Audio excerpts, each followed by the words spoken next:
Did you know that when a woodpecker strikes the tree, the force generated is equal to crashing the wall at the speed of 16 miles per hour? And not just that, it can do so 20 times per second and about 12,000 times per day. Now for a human being, this much amount of force is more than enough to break the skull, cause concussions and burst eyeballs. So how does woodpecker withstand such high impact shocks? The answer lies in a series of adaptive features that woodpecker has evolved that make them tolerate such high forces. First, a woodpecker has a very strong skull which is much thicker than the skulls of other birds. If you look under the microscope, the surface of skull is porous and not smooth. This makes the skull spongy. The strong vibrations that are generated by drilling get dampened when they travel through a spongy surface as compared to a smooth one. The skull is also supported by a strong cartilage which provides cushion to the vibrating skull. And since cartilage and surrounding muscles are elastic in nature, this acts as a very good shock absorber. Woodpecker also has a very small brain as compared to its body size. In fact, the cavity of eyeballs are much bigger than the cavity of the brain. So this creates a very small brain weight by surface area ratio.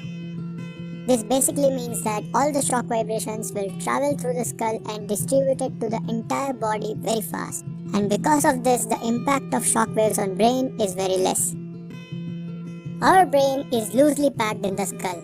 It is suspended in a fluid called cerebrospinal fluid or CSF. So when our head moves forward very fast and stops immediately, the brain inside our head is pushed forward and it collides with the skull, causing a concussion. But woodpecker brain is very tightly packed into the skull and there is almost no cerebrospinal fluid. There is literally no space in the head for brain to move. Woodpecker eyes are protected by an extra layer of transparent eyelid. High-speed photography images have revealed that just before the strike, this eyelid thickens and it prevents the eyes from literally popping out from its cavity, kind of like a seat belt. It also protects the eyes from high pressure and flying debris. The eyeballs are floating in a mucousy fluid.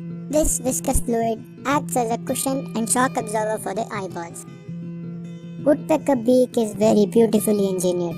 It has two layers, an outer covering and a thick internal bone that is directly connected to the skull. Now if you notice here, the internal lower beak is slightly longer than the upper beak. So when woodpecker strikes the tree, impact force travels through the outer covering and most of it is transferred to the lower beak and then travels to the rest of the body.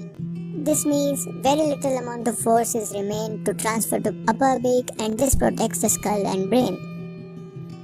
Woodpecker also has a very unique tongue. It originates in the nostrils, divides into two and passes over the skull and then joins back again in the mouth.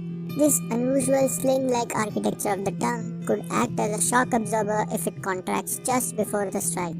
So as you see, it's not just one thing but there are multiple adaptations that provide resistance against high impact forces.